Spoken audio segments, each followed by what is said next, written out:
Welcome to DMC's video training for Dropbox. This series of short videos is designed to help you get the most out of your Dropbox account and help you become more efficient. So you might ask, what is Dropbox? Well, Dropbox is a secure file sharing, storage, and collaboration platform. It's a place for you to store your files and share with others. Why should you use Dropbox? Dropbox protects your files by securely storing them in the cloud. So if your computer were to crash or become lost, you wouldn't lose any of your data. Dropbox has virtually unlimited space. It gives you access to your files from anywhere and from almost any device. You're able to restore your own files in Dropbox in case of an accidental deletion or if you just can't find a file. You can even restore to a previous version of a file. Collaboration is easy with Dropbox. You're able to share files both in and outside of the company. And it's easy to use and learn. Let's take a look at how it works.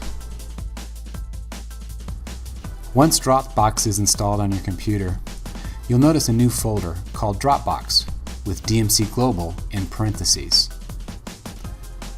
Inside that folder, you're free to create, organize, and manage subfolders as you like. You'll notice here some shared folders. Notice the shared icon. These are folders that are shared with others, or others have shared with you.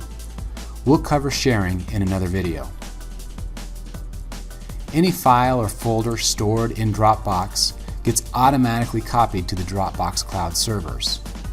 Notice the green checkbox in the corner of these icons.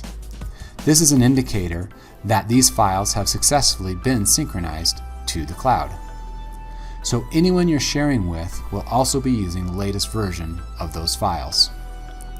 To begin using Dropbox is just a matter of storing and accessing your files from this local Dropbox folder. It's that easy.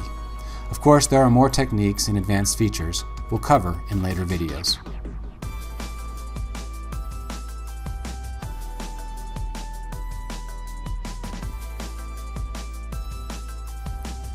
Please check out all of our videos in this series to learn everything you need to know to start using Dropbox today. If you have any questions or training suggestions, please contact any member of your IT team. Thanks for watching.